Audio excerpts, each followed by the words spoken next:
Let's talk about financial ruin in healthcare. Harvard did a study in 2009 which showed that 60% of all personal bankruptcies were due to medical bills. And what was revealing about this study, the profile showed that 78% of those individuals had health insurance. But the health insurance was so bad, I'll say, that it had gaps in copays, gaps in coverage, large deductibles, and uncovered services. So they had an extraordinary illness, and the majority of it wasn't covered, and so they had to file bankruptcy. They were middle class, well-educated, and homeowners. They weren't in poverty.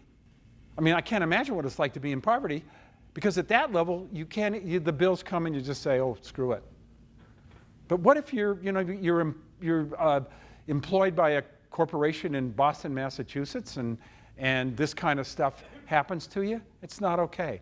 And the bottom line in that is that most Americans are one illness away from financial ruin, from financial setback, losing their home, having bills that they can never pay, having their credit ruined so that they can't get a car the next time they need to.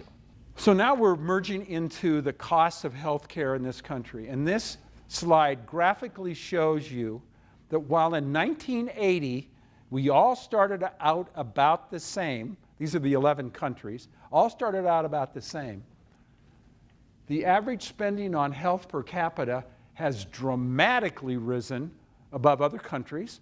So we were $8,500. And the total expenditures on health as a percent of GDP, gross domestic product, has also outstripped other countries. So they all started about the same now almost 37 years ago. And look at what's happened in the United States. There's something wrong. It's not like every other country doesn't have inflation. There's something wrong. And we're going to talk about that. And I'm going to fire you up, and you're going to get provoked. You're going to call your senators, representatives. You're going to call Trump, aren't you? Why is healthcare so expensive in the United States? Get your clickers out. Is it clinical waste? Is it administrative complexities? Is it excessive prices? Is it fraud and abuse? Is it all of the above? Good group, all of the above.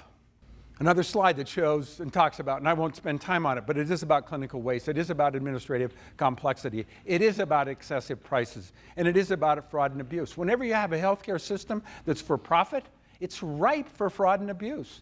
It's ripe for individuals who'd like to take advantage of Medicare funding.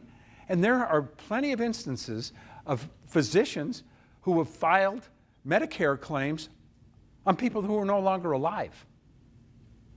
And there are plenty of instances of charging excessive prices, doing unnecessary surgeries, unnecessary medical procedures, or fraudulent medical procedures, guaranteeing an outcome that just simply can't be. So those are many of the reasons it's not okay.